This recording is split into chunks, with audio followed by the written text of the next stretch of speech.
Olá, povo de Deus! Estamos iniciando a nossa manhã com Deus, a jornada do Tabernáculo de Moisés, 6 estações, 10 minutos em cada estação, 1 hora na presença de Deus, porque Ele é o nosso Deus, e nós, povo do seu pasto, o povo que Ele pastoreia, e ovelhas de sua mão, o rebanho sob os cuidados de Deus. E hoje a Arca da Aliança se encontra em Mateus capítulo 13, o versículo de número 1. Naquele mesmo dia, saindo Jesus de casa, assentou-se à beira-mar. Bom dia, Lídia, seja bem-vinda. Nós estamos em Mateus capítulo 13, o versículo 1. Naquele mesmo dia, saindo Jesus de casa, assentou-se à beira-mar. Observa que, quando Jesus passou e encontrou Mateus, ele disse: Mateus, segue-me. Mateus imediatamente deixou o que estava fazendo e começou a seguir a Jesus. Ele estava dentro de casa. Ele saiu de dentro de casa e assentou-se à beira-mar. Para onde foi a multidão? Para a beira do mar. Agora, aonde Jesus está assentado hoje? Aqui ele está assentado à beira do mar. Aos Hebreus, no capítulo 1, nós encontramos Jesus assentado à destra de Deus. Ora, a qual dos anjos jamais disse, Hebreus capítulo 1, verso 13, a qual dos anjos jamais disse, assenta-te à minha direita, até que eu ponha os teus inimigos por estrados dos teus pés. Seja bem-vindo, irmão Paulo. Então Jesus hoje está sentado à direita de Deus. É interessante nós notarmos que se a multidão, quando Jesus esteve na terra, ia até onde Jesus estava, por que hoje a multidão não quer se deslocar para a presença de Deus, à direita de Deus?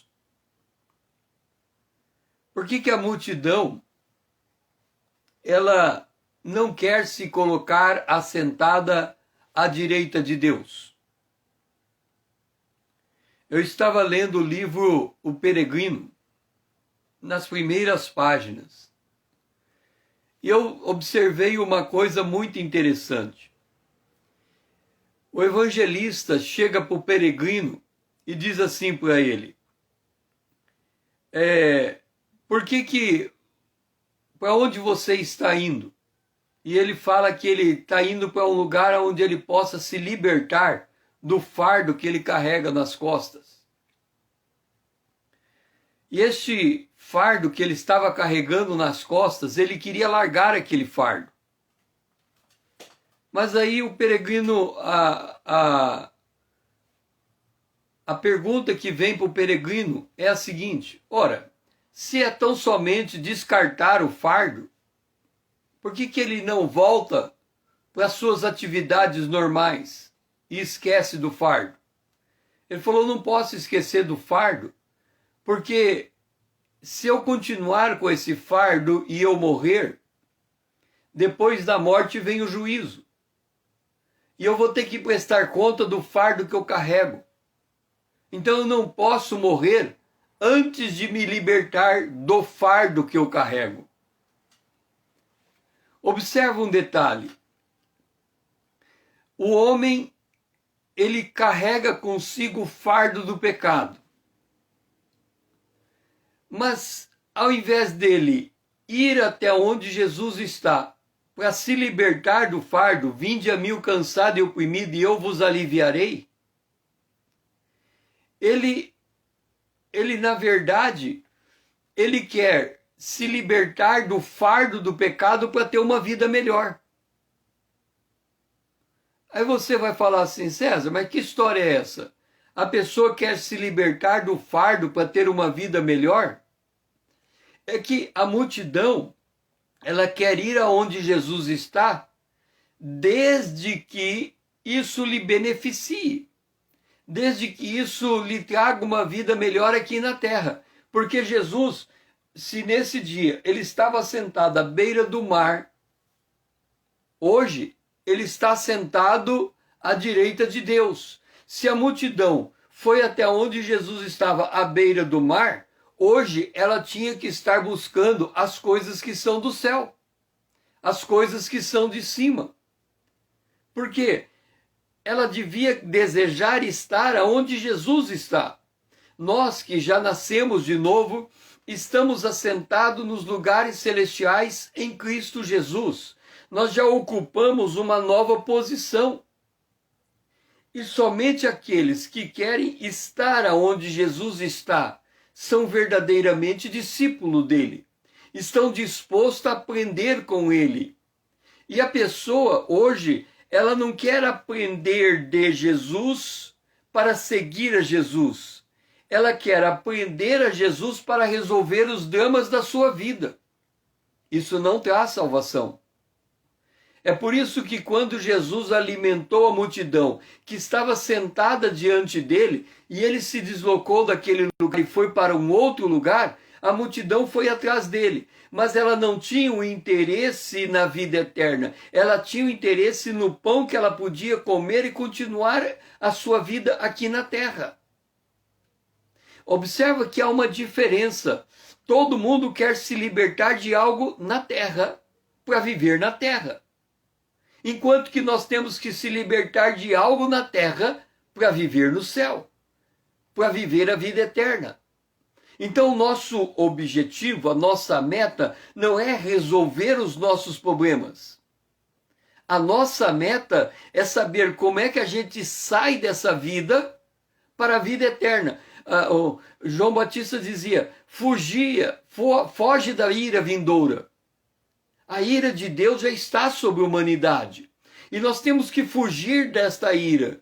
Então, o nosso problema não é o nosso pecado. O nosso problema é como escapar da ira que já está sobre o nosso pecado. O nosso problema é como ir ao encontro daquele que pode nos salvar. E aqui, Jesus, ele sai da casa, ele se assenta na praia, ele sai da praia, ele vai para os lugares à direita do trono de Deus. Se eu estou seguindo a Jesus, eu quero estar aonde ele está. Eu estou olhando para ele, não olhando para mim. Eu quero aprender com ele como escapar dessa vida. E não olhando para mim para viver melhor esta vida. Há uma diferença de objetivo, de foco. E muitas vezes a pessoa confunde essa busca pela salvação, para sair da terra, para ter a vida eterna, de encontrar Jesus, como uma questão de resolver os seus próprios problemas. Naquele mesmo dia, saindo Jesus de casa, assentou-se à beira-mar. Hoje, a trombeta pode tocar. E se nós não estivermos preparados, se nós não tivermos vida com Deus, nós podemos ficar e não subir. Pai, nos ajuda a entender as verdadeiras prioridades da nossa vida. Porque Jesus vai se deslocando. Ele está uma hora em casa, outra hora na beira do mar, outra hora ele está sentado à tua direita nos lugares celestiais. E se nós somos verdadeiramente discípulos, nós estamos procurando o Senhor para sentar aonde o Senhor está para ensinar. Então nos ajuda, Senhor, a discernir qual é a nossa verdadeira prioridade na vida. Se a nossa prioridade é resolver os nossos problemas, ou a nossa prioridade é aprender de Ti. Nos ajuda, Senhor, a entender isso. Nós oramos em nome de Jesus, o Teu Filho amado, a quem nós amamos. Amém. Agora Mateus 12, 50. Porque qualquer que fizer a vontade de meu Pai Celeste, este é meu irmão, irmã e mãe. Observa que nós terminamos de dizer que a multidão se deslocava para onde Jesus estava. Se Jesus estava na casa, a multidão se aglomerava na casa, uns ficavam dentro da casa, outros ficavam na porta, outros olhavam pela janela. Eles queriam estar onde Jesus estava. Mas aonde que Jesus estava? Porque às vezes nós queremos dizer assim: eu quero estar no centro da vontade de Deus. Mas aonde é o centro da vontade de Deus? Porque nós ficamos procurando essa vontade de Deus como um lugar aonde a gente tem que ir. Quando eu digo eu quero fazer a vontade de Deus, eu quero fazer a vontade de Deus. Qual é a vontade de Deus?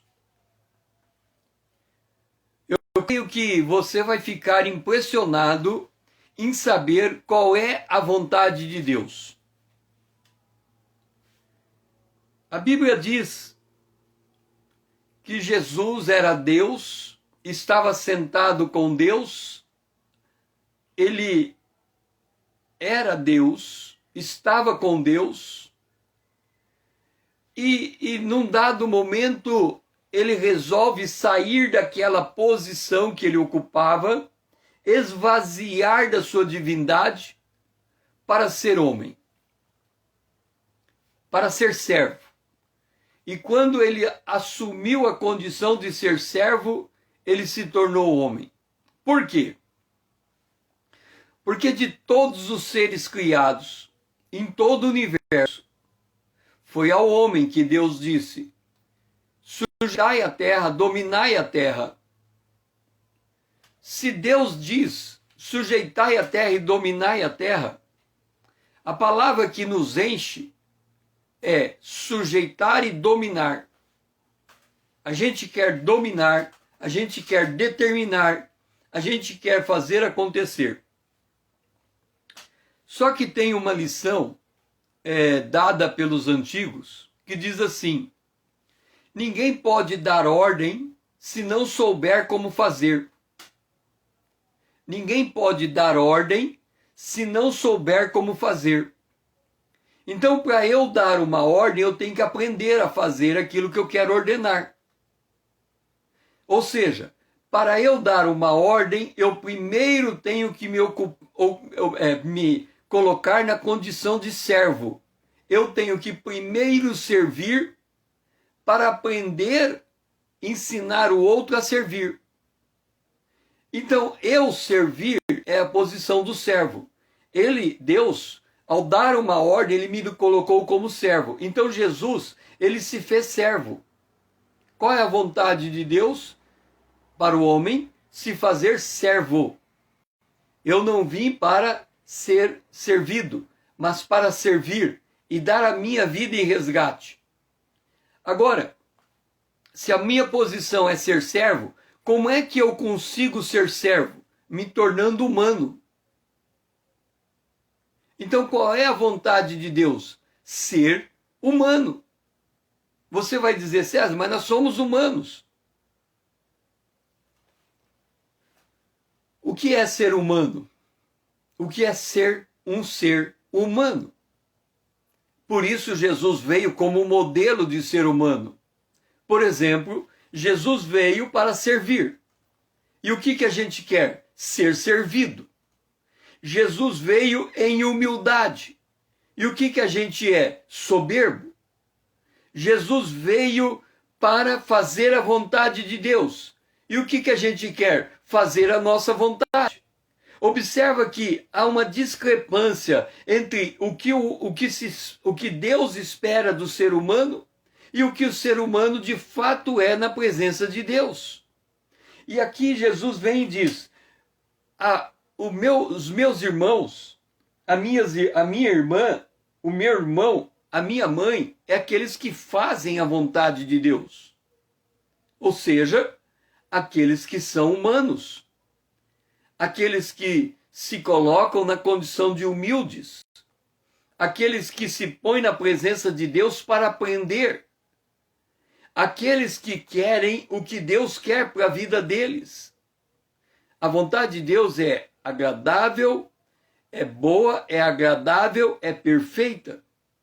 E nós queremos esta vontade. Mas para nós querermos ou para termos esta vontade, nós temos que fazer a vontade de Deus. Ou nós temos que nos colocar diante de Deus para aprender de Deus. Porque qualquer que fizer a vontade do meu Pai Celeste, quer dizer, qualquer que tiver como prioridade o reino de Deus, qualquer que sair de si para voltar-se para Deus, Jesus disse, a Deus adorará, devemos adorar a Deus e devemos servir a Deus, quer dizer, o serviço vem da adoração, o serviço vem da intimidade, o serviço vem da comunhão. Jesus disse, eu não chamo vocês mais de servo, eu chamo vocês de amigo, porque amigo sabe o que o seu amigo faz. Então, como que eu quero fazer a vontade de Deus se eu não sei qual é essa vontade? Se eu não tenho intimidade com Deus, se eu não ouço a voz de Deus? É por isso que a multidão, aonde Jesus ia, ela ia atrás. Só que hoje Jesus está sentado à direita de Deus. Então nós temos que fazer o que Paulo fala aos Colossenses, pensar nas coisas que são de cima, buscar as coisas que são do alto. Isto é fazer a vontade de Deus.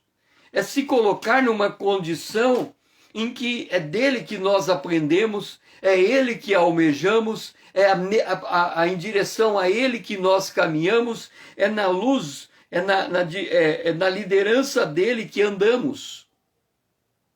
Isso é fazer a vontade de Deus. Quando nós olhamos para nós, quando nós olhamos para os nossos pecados, quando nós olhamos para as nossas fraquezas, a gente afunda. Porque a gente muda o foco. Porque a gente para de olhar para aquele que pode nos levantar e olhamos para nós que não temos recurso. E aí a gente tem que inflar o nosso ego.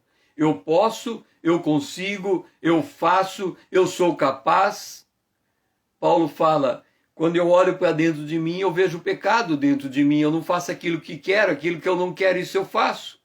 Então, se eu quero mudar a minha maneira, a minha condição, eu preciso buscar a vontade de Deus, a direção de Deus, a palavra de Deus, o conhecimento de Deus. Conhecereis a verdade e ela vos libertará. Então nós estamos aqui. Jesus disse, vocês não estão atrás de mim porque vocês viram os sinais. Vocês estão atrás de mim porque vocês querem o pão para continuar vivendo. Vocês têm que trabalhar pela comida que permanece para a vida eterna. Então, fazer a vontade de Deus é trabalhar pela comida que permanece para a vida eterna. Pai, nos ajuda a compreender que a tua vontade é diferente da nossa vontade. A nossa vontade é terrena, é baseada nos anseios da carne. A tua vontade é eterna, é baseado no suspiro do Espírito. Nos ajuda, Senhor, a mudar o foco das nossas prioridades. A entender, Senhor, que a verdadeira salvação consiste em te seguir, aonde quer que o Senhor esteja. Porque é do Senhor que temos que receber a palavra que nos guia, que nos orienta, que nos faz mover à frente. É a nossa oração. Em nome de Jesus, o teu Filho amado, a quem nós amamos. Amém. O nosso café da manhã está em Mateus capítulo 12, o verso 40. Porque assim como esteve Jonas 3 dias e 3 noites no ventre do grande peixe, assim o Filho do Homem estará 3 dias e 3 noites no coração da terra.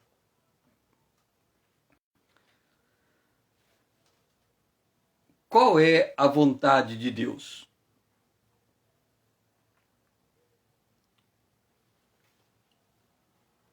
Jesus, ele disse assim: importa que o Filho do Homem sofra, venha a morrer e ao terceiro dia ressuscitar.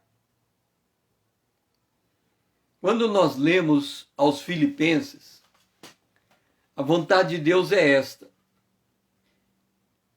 era Jesus ser obediente até a morte e a morte de cruz.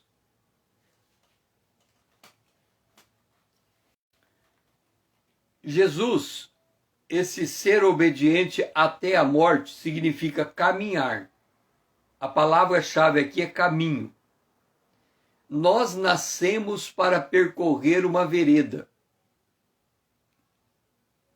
Nós nascemos para percorrer um destino, para chegar em um lugar. Aonde é esse lugar? Porque se a gente não tem noção do lugar para onde nós temos que chegar, nós vamos olhar para nós e nós não vamos entender nada. Entenda uma coisa, a gente nasce destinado à morte. Esse é o fim, a morte. O que as pessoas estão querendo? Hoje, se nós pegarmos a maior parte dos programas, dos cursos da internet, os mais vendidos, são aqueles que ajudam a gente a ter significado na vida.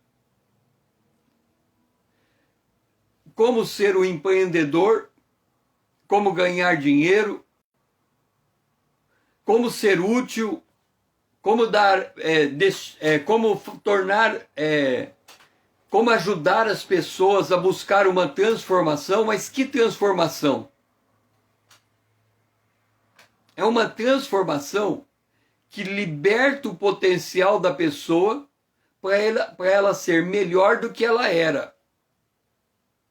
Então vamos para a gente entender o fim, porque a Bíblia diz: há caminho que parece direito ao homem, mas o fim é morte. Então vamos entender o fim das coisas. Vamos supor que eu, César, adquira um programa que vai me ajudar a liberar o meu potencial. Eu vou ser mais inteligente, mais eficiente, mais produtivo. Como é que essa pessoa me encontra? Ela me encontra numa condição endividada. Eu não tenho uma casa própria, eu não tenho um carro próprio. Ela me encontra nessa situação e ela me diz: você pode fazer mais. Eu entro naquele programa, um ano depois, eu me torno um milionário. E aí ela me diz assim: agora que você é um milionário, você vai poder ajudar mais gente a chegar aonde você está. Então eu estou andando para frente, olhando para um alvo, e esse alvo me torna alguém melhor, me torna alguém milionário, me torna alguém sem dívida. Eu continuo trabalhando, mas agora eu olho para trás e vejo uma porção de gente que quer chegar aonde eu estou, e eu vou dizer para ela: eu vou lhe ensinar a chegar aonde eu estou. Então eu chamo o irmão Paulo, eu tenho uma receita agora, que o irmão Paulo também pode ser um homem bem-sucedido, não importa a sua idade, em pouquíssimos anos o irmão pode chegar ao mesmo patamar em que eu estou. E aí o irmão Paulo chega. E aí eu vou chamando os outros e todos vão chegando aonde eu estou. Uma condição de vida que se torna um alvo para as pessoas chegarem onde eu estou. e os anos se passam. O dinheiro que eu ganhei é suficiente para que eu tenha uma aposentadoria tranquila. Eu tenho uma casa, eu tenho carro, eu tenho dinheiro, eu tenho tudo. Mas aí chega um dia que é igual para todos os homens em todos os tempos. O dia da minha morte. E tudo que eu almejei, eu vou deixar. Agora vem a pergunta: você está preparado para para o passo seguinte, que é morrer?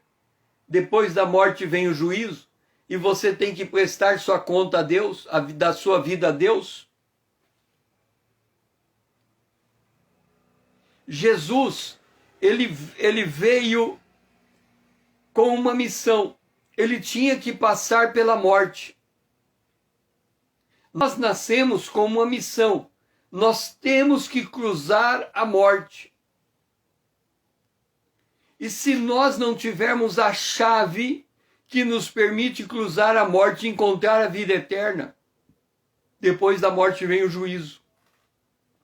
Então a capacitação que nós precisamos nesse mundo não é para sermos bem-sucedidos financeiramente, ajudar os outros a chegar na posição em que estamos, mas é como escapar da ira de Deus.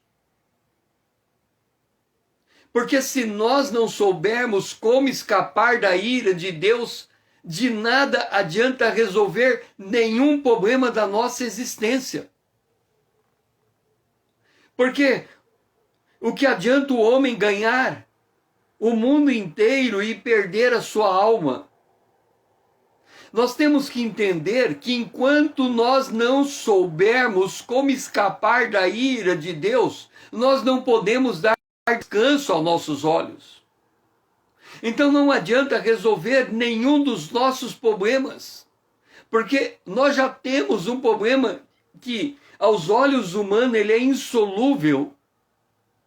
Ninguém pode comprar a sua própria salvação. Ninguém pode pagar o preço da sua redenção. Então nós estamos na terra caminhando em destino à morte. E é desta morte que temos que fugir. Nós temos que...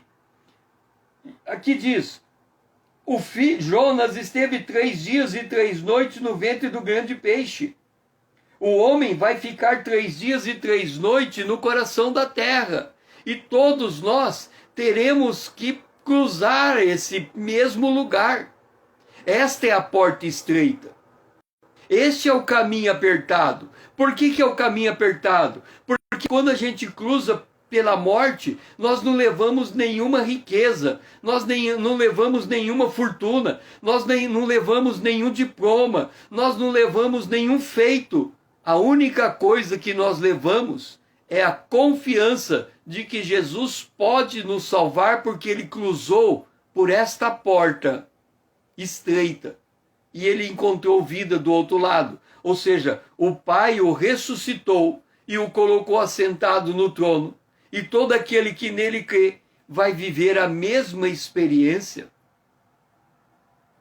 Então, antes de resolvermos qualquer coisa na nossa vida, nós temos que ter a certeza que o destino eterno está equacionado. Pai, nos ajuda a entender que passar 3 dias, o nosso destino é, ou vamos passar 3 dias no seio da terra, ou vamos ficar lá a eternidade. Porque vem depois da morte o juízo e vem a segunda morte. E a ira de Deus está derramada sobre a humanidade porque todos pecaram. Então nos ajuda, Senhor, a discernir que antes de resolvermos qualquer problema que temos na vida, nós temos que resolver o destino eterno da nossa alma. Nos ajuda, Senhor, a entender que antes, Senhor, de equacionar qualquer coisa na nossa existência, nós temos que equacionar a nossa salvação diante de ti.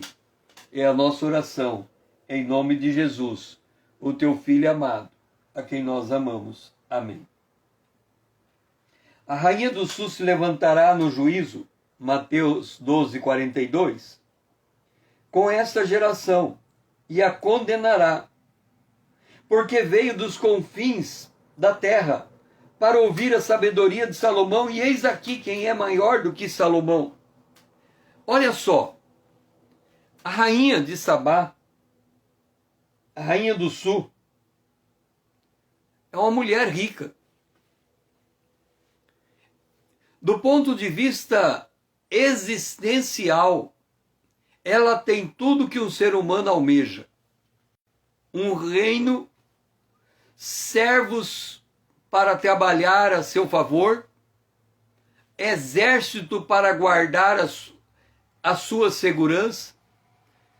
Esta rainha, ela está protegida. Ela não precisa de mais nada. Nós podemos dizer que esta rainha seria como hoje alguém morar, por exemplo, no Alphaville, tendo casa própria. É um bairro conhecido como um bairro de grande nível de segurança.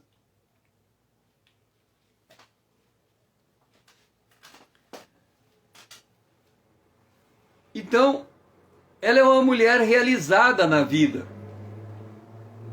Ela já alcançou tudo que nós estamos procurando. Porque, deixe-me dizer uma coisa. Vamos supor que você deseja uma aposentadoria. Se você não tem a matemática aqui, mas se você aos 18 anos de idade, todo dia, aplicasse R$ 200, provavelmente hoje, depois de todos estes anos, você teria dinheiro suficiente para viver sem trabalhar. Mas a pessoa percorreu uma jornada de vida para alcançar isso. Quando a gente compra um carro financiado, é porque a gente não tem dinheiro para comprar o carro à vista. A gente faz um financiamento de 4 anos. A prestação fica compatível, a gente consegue pagar. Mas tem que levar 4 anos para quitar o carro.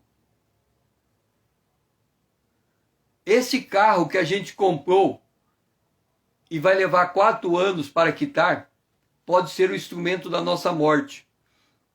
Numa viagem, dormindo no volante, a gente pode tombar o carro e morrer.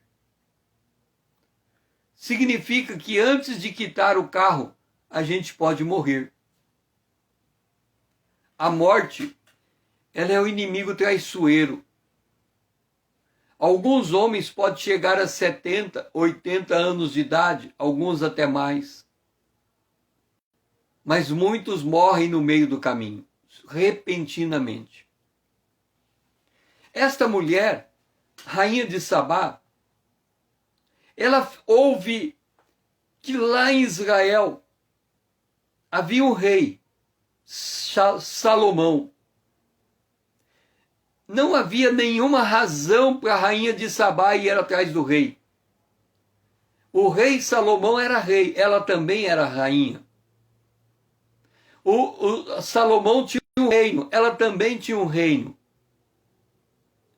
Salomão tinha serviçais, ela também tinha serviçais. Salomão tinha um exército, ela também tinha um exército. Eu pergunto, para que ela vai até lá? Ela não precisa. Se é para viver na terra o tempo da sua existência, vá para uma boa escola, tenha bons mentores, invista bem o seu dinheiro,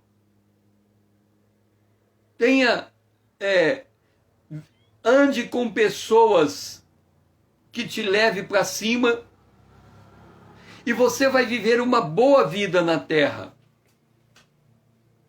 Era a vida da rainha de Sabá, mas ela sai da sua terra e vai para uma terra distante atrás de um homem chamado Salomão, porque ela viu que aquele homem chamado Salomão tinha uma sabedoria que vinha de Deus. E Jesus disse: quando eu for levantado, e ele foi levantado na cruz, eu vou atrair todo mundo. Então Jesus diz: aqui está quem é maior do que Salomão. Entenda, as pessoas, elas querem as coisas para ela.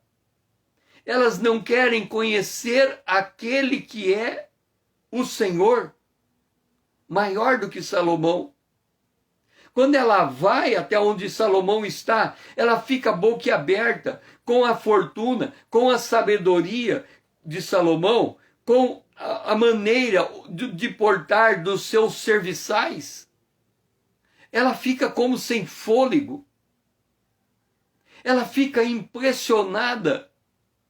Ela, por certo, a hora que ela chegou naquele lugar, a prioridade dela mudou. Ela queria viver naquele lugar, não sair mais dali, permanecer naquele lugar.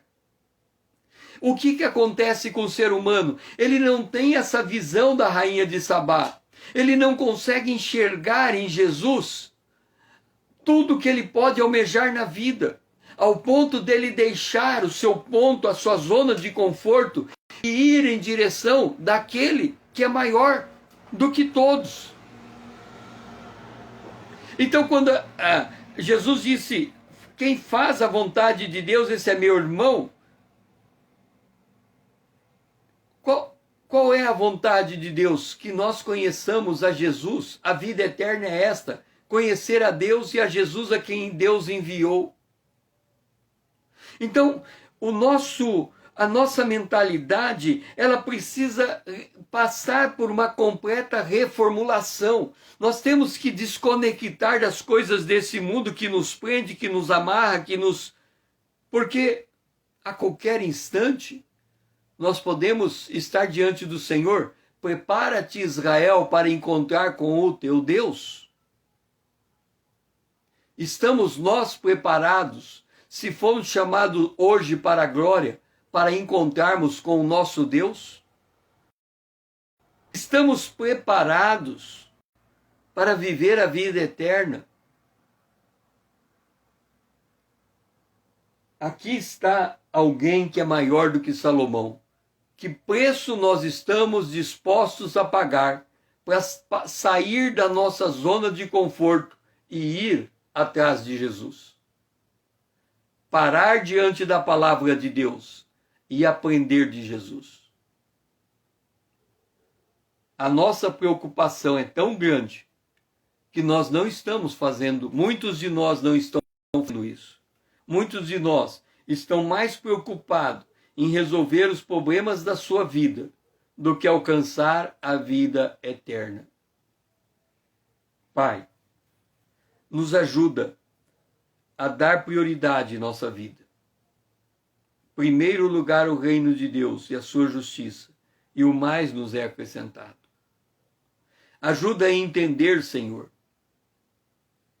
que assim como a rainha de Sabá, que já tinha tudo, ela foi atrás de Salomão, a gente que não tem nada, muito mais devemos ir também atrás de Jesus.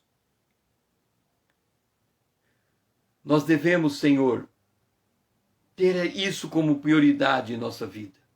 A glória de Deus. Muito mais do que a nossa própria glória. Nós oramos em nome de Jesus, o teu Filho amado, a quem nós amamos. Amém.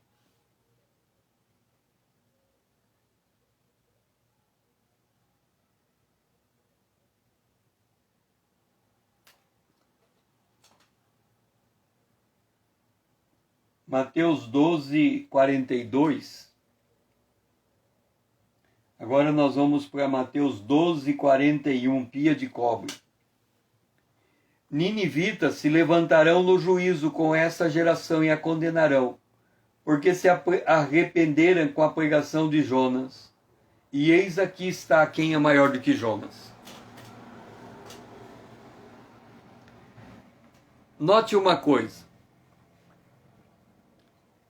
Nínive, Jonas, às vezes, quem lê a história de Jonas não entende Jonas. Por que que Jonas não quis ir pregar em Nínive? Por que que Jonas desobedeceu a Deus e fugiu de Deus?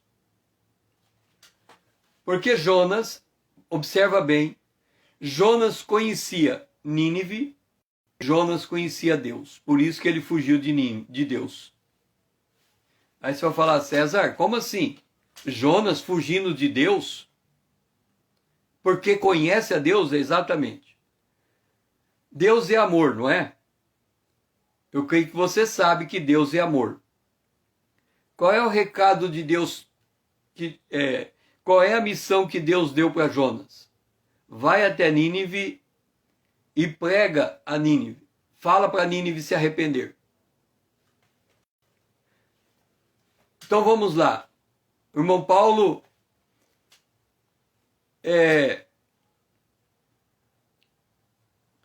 a mesma coisa de Deus chegar pro irmão Paulo e dizer assim, irmão Paulo, vai até a cadeia, encontre o homem mais perigoso da cadeia, o mais bandido, o mais terrível, e fala para ele que Jesus ama ele.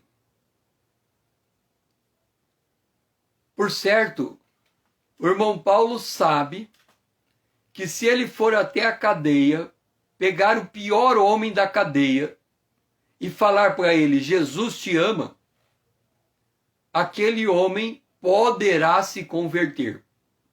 Se ele se converter, ele vai mudar de vida. E se ele mudar de vida, ele vai sair da cadeia.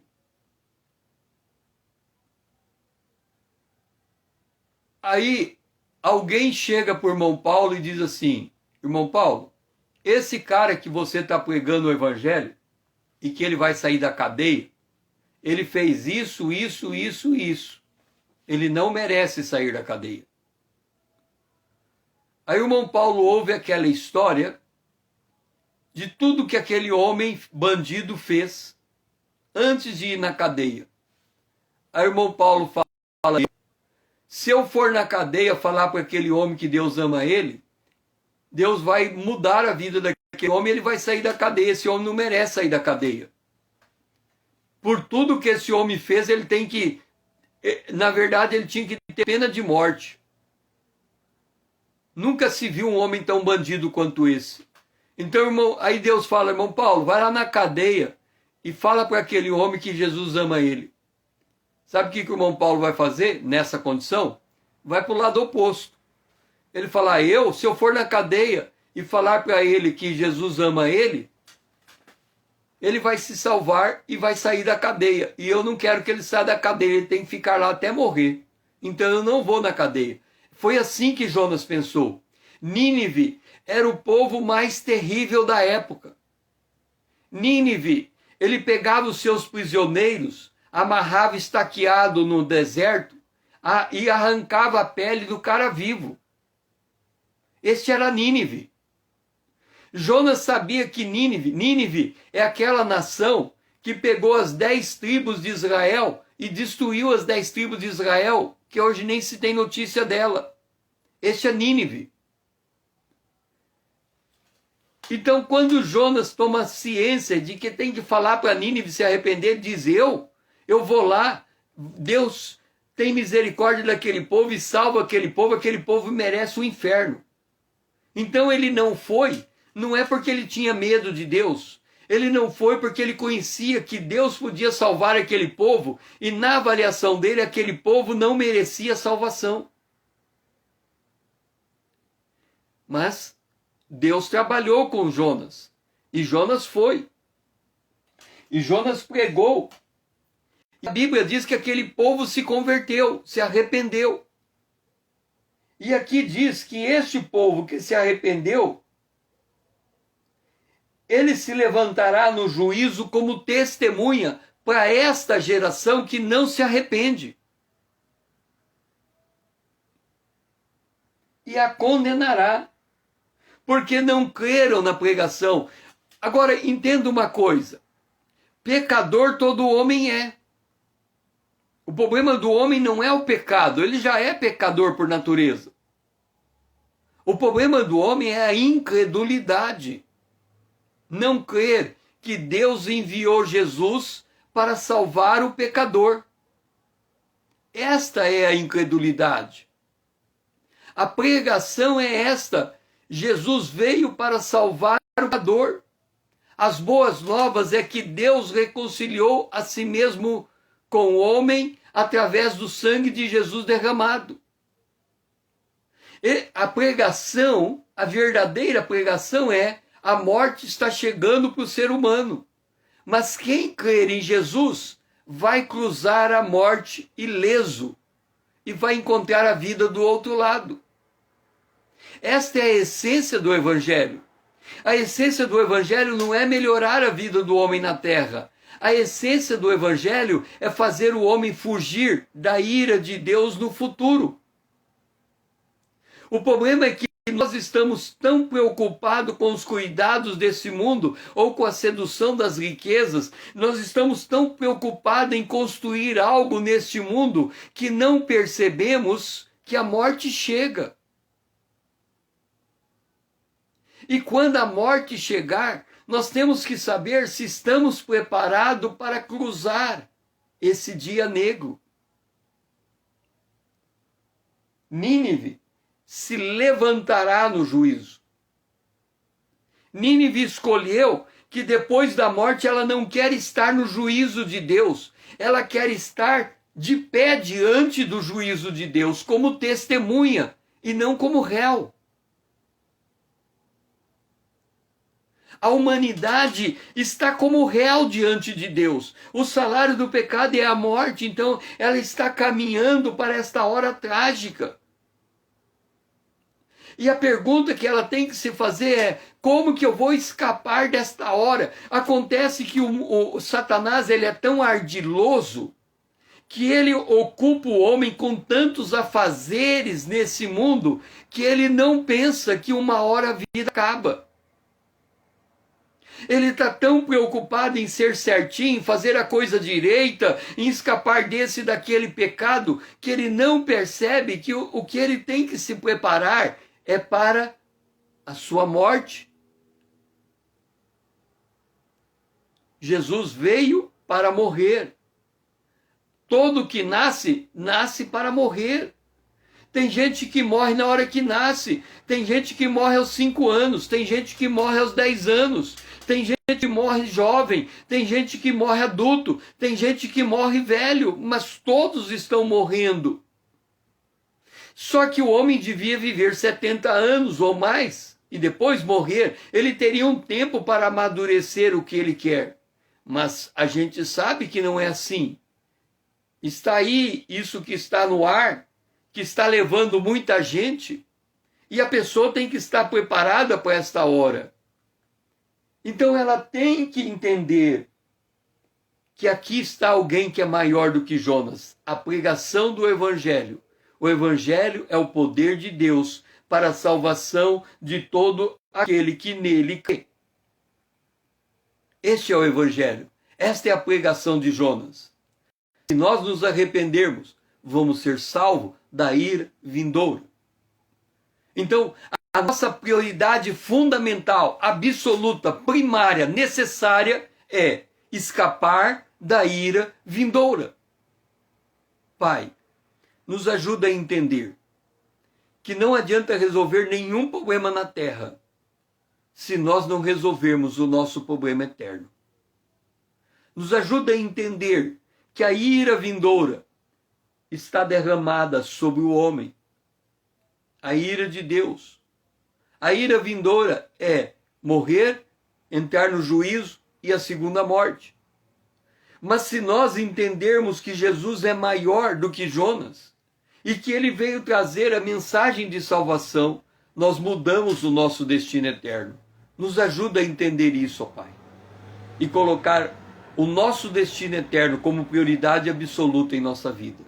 Nós oramos em nome de Jesus, o teu Filho amado. Amém. Verso 45. Então vai, Mateus 12, 45. Então vai e leva consigo outros 7 espíritos piores do que ele, e entrando, habitam ali. E o último estado daquele homem tornar-se-á pior do que o primeiro. Assim também acontecerá com esta geração perversa. Vamos entender o texto. A estratégia de Satanás.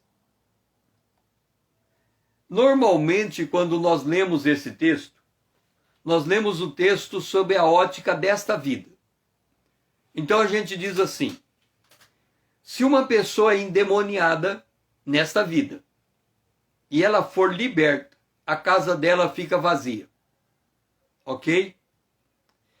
Mas se ela deixar essa casa vazia, aquele espírito que saiu dela volta e a casa dela fica 7 vezes pior. Volta 7 espíritos mais. Então vamos entender essa história. Lembra daquele gadareno endemoniado? Quando Jesus chega para ele, o demônio fala na boca daquele homem e diz: por que vieste nos atormentar antes da hora? Aí Jesus pergunta o nome deles. E eles dizem: somos legião, porque somos muito. Então note uma coisa: ali está um homem, um gadareno, endemoniado, com uma legião. A legião, no jargão militar romano, é um pelotão de 7.000 homens. Então aquele homem está com 7.000 demônios. Aqui Jesus está falando de um. Ele fala: se esse um sai, outro entra, e a casa fica vazia, volta 7 vezes mais. Vamos imaginar que aquele homem lá está com 7.000. Então voltou 7, mais 7, mais 7, mais 7, até completar 7.000. Mas essa não é a ideia. Porque ele diz assim: assim acontecerá com essa geração perversa. A geração entenda o seguinte: o que é uma geração? A pessoa nasce e morre. Ela nasce, ela morre. Isso aqui é uma geração. Aqui está a morte. Aqui está o nascimento.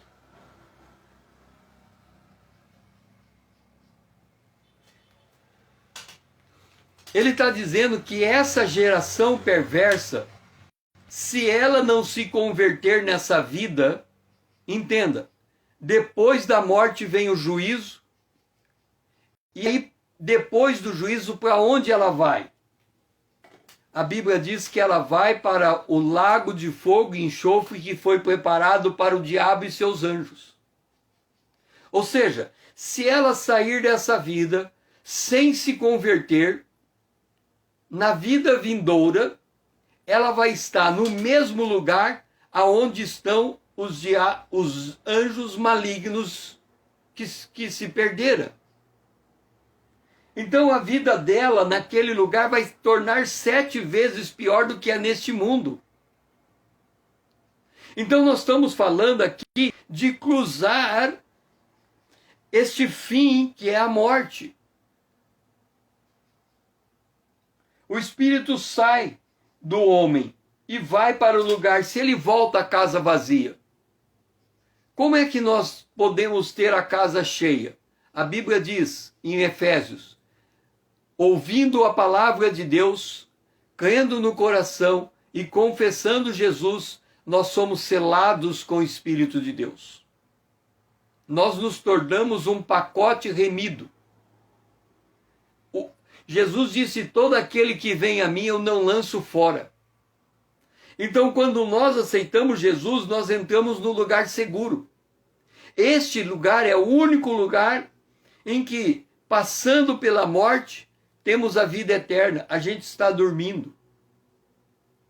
Então nós não temos mais o medo, a preocupação da nossa casa, que é o nosso corpo, que é o templo do Espírito de Deus, que é o lugar onde Deus se agrada de habitar. Então, quando a estratégia de Satanás, qual é a estratégia? É o homem ficar com sua casa vazia. O que é um homem com a casa vazia? É um homem sem Deus. Mas é mais do que o homem sem Deus. O autor aos Hebreus diz assim: Cristo, porém, como filho em sua casa, a qual casa somos nós. Hebreus capítulo 3, verso 6. Cristo como filho em sua casa, a qual casa somos nós. Nós somos esta casa, aonde Deus quer habitar através de Jesus. Esta é a mensagem da salvação. Nós somos uma casa. Qual é a vontade de Deus? Habitar dentro de nós. Qual é a vontade de Deus? Habitar dentro de nós. A vontade de Deus não é aquilo que a gente faz ou deixa de fazer. Que a pessoa, quando pensa experimentar a boa, agradável e perfeita vontade de Deus, ela pensa em termos de fazer alguma coisa para Deus. Não é esta a vontade de Deus. Isso é consequência da presença de Deus. A vontade de Deus é que a gente seja uma casa para Ele morar. Aqui estão a minha irmã, o meu irmão, a minha irmã e minha mãe. Aqui, os que fazem a vontade de Deus. Quem é que faz a vontade de Deus? Marta e Maria. Marta, você está fadigada por muitas coisas, poucas é necessária e uma só. Maria escolheu a melhor parte. Qual foi a parte que Maria escolheu? Estar na presença de Jesus, para aprender dele. Qual é a nossa prioridade?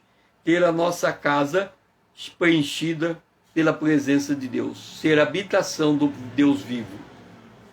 Esta é a nossa verdadeira prioridade, esta é a vontade de Deus. Deus disse a Moisés, por isso que nós falamos do tabernáculo de Moisés: construa um tabernáculo, porque nesse lugar eu habitarei com os homens. Qual é a vontade de Deus? Habitar conosco. Qual é a vontade de Deus? Morar conosco.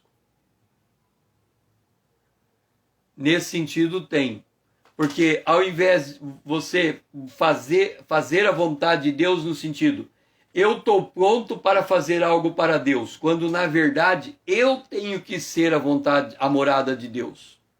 A vontade de Deus na minha vida não é aquilo que eu vou fazer, é a habitação que eu vou me tornar. Por isso que Jesus disse, primeiro você adora, depois você serve. O serviço ele vem da adoração. Quando nós queremos servir para adorar, queremos servir para agradar a Deus, é porque ainda a gente não entendeu que nós somos a morada de Deus. E que quando a gente trabalha, é Deus trabalhando através de nós.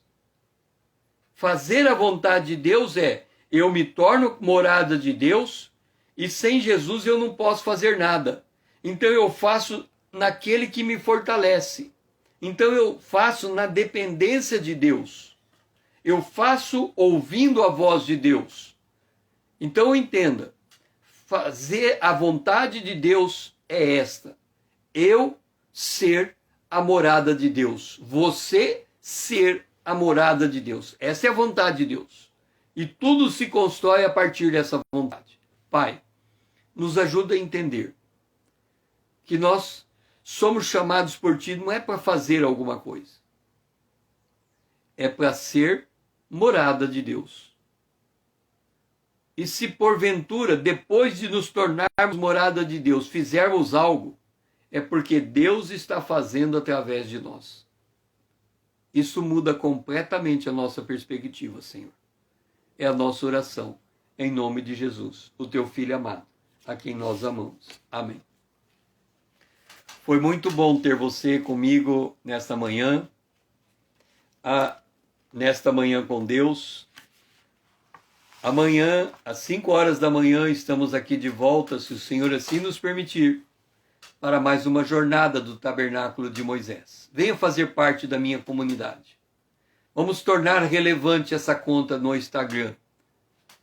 O nosso objetivo aqui é este: nos tornar morada do Deus vivo. Construir um templo, um edifício para Ele. E estarmos preparados para a volta de Jesus. Marque esse vídeo e encaminhe ele para os teus amigos. É só apertar o aviãozinho ali e marcar todos os seus amigos e mandar esse aviãozinho a eles. Que o Senhor seja louvado e você tenha um dia abençoado na presença de Deus.